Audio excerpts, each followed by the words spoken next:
The Sphinx, by Edgar Allan Poe.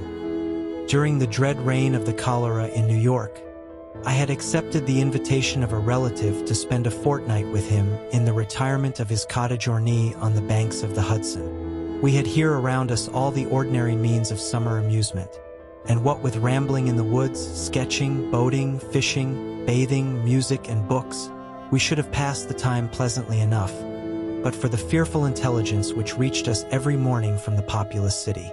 Not a day elapsed which did not bring us news of the decease of some acquaintance. Then, as the fatality increased, we learned to expect daily the loss of some friend. At length we trembled at the approach of every messenger. The very air from the south seemed to us redolent with death. That palsying thought, indeed, took entire possession of my soul. I could neither speak, think, nor dream of anything else. My host was of a less excitable temperament, and, although greatly depressed in spirits, exerted himself to sustain my own. His richly philosophical intellect was not at any time affected by unrealities. To the substances of terror he was sufficiently alive, but of its shadows he had no apprehension. His endeavors to arouse me from the condition of abnormal gloom into which I had fallen were frustrated in great measure by certain volumes which I had found in his library. These were of a character to force into germination whatever seeds of hereditary superstition lay latent in my bosom. I had been reading these books without his knowledge, and thus he was often at a loss to account for the forcible impressions which had been made upon my fancy.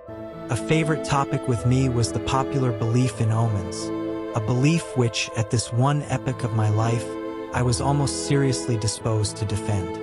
On this subject we had long and animated discussions, he maintaining the utter groundlessness of faith in such matters, I contending that a popular sentiment arising with absolute spontaneity, that is to say, without apparent traces of suggestion, had in itself the unmistakable elements of truth, and was entitled to as much respect as that intuition which is the idiosyncrasy of the individual man of genius. The fact is that soon after my arrival at the cottage there had occurred to myself an incident so entirely inexplicable, and which had in it so much of the portentous character, that I might well have been excused for regarding it as an omen. It appalled, and at the same time so confounded and bewildered me, that many days elapsed before I could make up my mind to communicate the circumstances to my friend. Near the close of exceedingly warm day, I was sitting, book in hand, at an open window commanding, through a long vista of the river banks, a view of a distant hill, the face of which nearest my position had been denuded by what is termed a landslide, of the principal portion of its trees. My thoughts had been long wandering from the volume before me to the gloom and desolation of the neighboring city.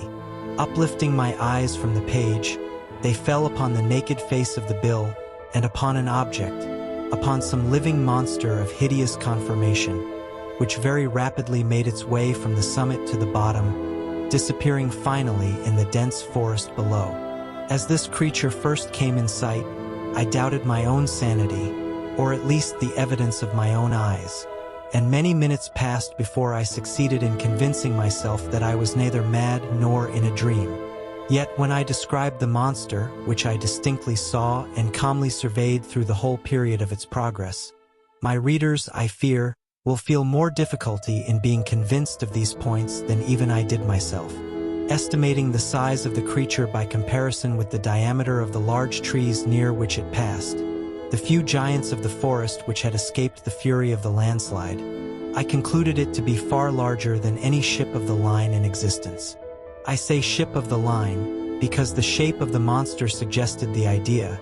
The hull of one of our 74 might convey a very tolerable conception of the general outline. The mouth of the animal was situated at the extremity of a proboscis some 60 or 70 feet in length, and about as thick as the body of an ordinary elephant. Near the root of this trunk was an immense quantity of black shaggy hair, more than could have been supplied by the coats of a score of buffaloes, and projecting from this hair downwardly and laterally, sprang two gleaming tusks not unlike those of the wild boar, but of infinitely greater dimensions. Extending forward, parallel with the proboscis, and on each side of it, was a gigantic staff, 30 or 40 feet in length, formed seemingly of pure crystal and in shape a perfect prism. It reflected in the most gorgeous manner the rays of the declining sun. The trunk was fashioned like a wedge with the apex to the earth. From it there were outspread 2 pairs of wings, each wing nearly 100 yards in length, one pair being placed above the other, and all thickly covered with metal scales, each scale apparently some 10 or 12 feet in diameter. I observed that the upper and lower tiers of wings were connected by a strong chain. But the chief peculiarity of this horrible thing was the representation of a death's head, which covered nearly the whole surface of its breast, and which was as accurately traced in glaring white upon the dark ground of the body, as if it had been there carefully designed by an artist. While I regarded the terrific animal, and more especially the appearance on its breast, with a feeling or horror and awe, with a sentiment of forthcoming evil, which I found it impossible to quell by any effort of the reason, I perceived the huge jaws at the extremity of the proboscis suddenly expand themselves, and from them there proceeded a sound so loud and so expressive of woe, that it struck upon my nerves like a knell, and as the monster disappeared at the foot of the hill, I fell at once, fainting, to the floor. Upon recovering, my first impulse, of course, was to inform my friend of what I had seen and heard, and I can scarcely explain what feeling of repugnance it was which, in the end, operated to prevent me. At length, one evening, some 3 or 4 days after the occurrence, we were sitting together in the room in which I had seen the apparition, I occupying the same seat at the same window, and he lounging on a sofa near at hand. The association of the place and time impelled me to give him an account of the phenomenon. He heard me to the end, at first laughed heartily, and then lapsed into an excessively grave demeanor, as if my insanity was a thing beyond suspicion. At this instant I again had a distinct view of the monster, to which, with a shout of absolute terror, I now directed his attention. He looked eagerly, but maintained that he saw nothing, although I designated minutely the course of the creature as it made its way down the naked face of the hill. I was now immeasurably alarmed, for I considered the vision either as an omen of my death, or, worse, as the forerunner of an attack of mania. I threw myself passionately back in my chair, and for some moments buried my face in my hands. When I uncovered my eyes, the apparition was no longer apparent. My host, however, had in some degree resumed the calmness of his demeanor, and questioned me very rigorously in respect to the conformation of the visionary creature.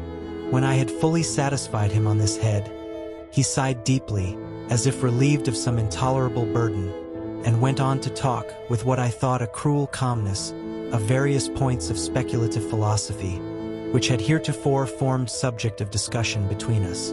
I remember his insisting very especially, among other things, upon the idea that the principal source of error in all human investigations lay in the liability of the understanding to underrate or to overvalue the importance of an object through mere misadmeasurement of its propinquity. To estimate properly, for example, he said, the influence to be exercised on mankind at large by the thorough diffusion of democracy, the distance of the epoch at which such diffusion may possibly be accomplished should not fail to form an item in the estimate. Yet can you tell me one writer on the subject of government who has ever thought this particular branch of the subject worthy of discussion at all? He here paused for a moment, stepped to a bookcase, and brought forth one of the ordinary synopses of natural history.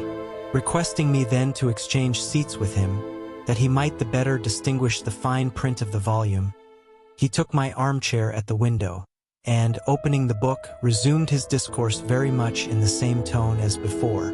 But for your exceeding minuteness, he said, in describing the monster, I might never have had it in my power to demonstrate to you what it was.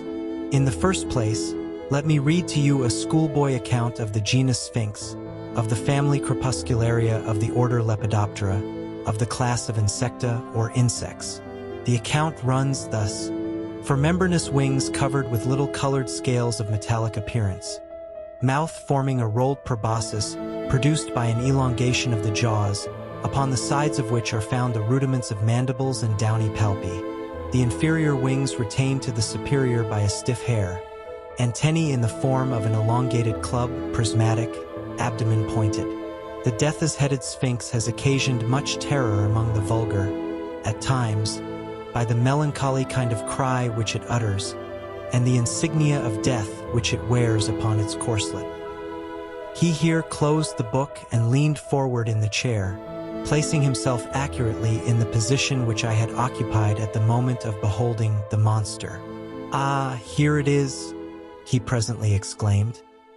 "It is reascending the face of the hill, and a very remarkable-looking creature I admit it to be. Still, it is by no means so large or so distant as you imagined it. For the fact is that, as it wriggles its way up this thread, which some spider has wrought along the window sash, I find it to be about the 16th of an inch in its extreme length, and also about the 16th of an inch distant from the pupil of my eye.